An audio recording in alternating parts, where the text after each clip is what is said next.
this place has an undeniable grit and a sort of effervescence that is boisterous and beautiful and engaging, and it just feels like you get here and all the legends that you've heard, every band you've loved that's come out of this place, you just go like, I feel like they're about to walk around the corner.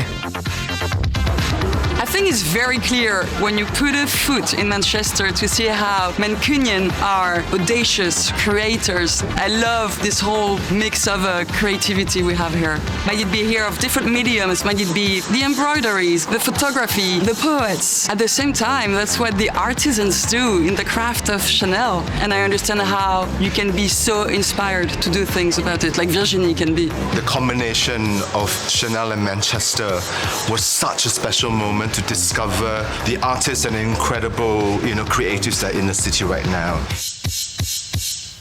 Manchester Modern, it signified so many different stages in the history of Manchester and how much there is to look forward to. It was just super important that it was a celebration of the city and that anybody could come and experience what we created.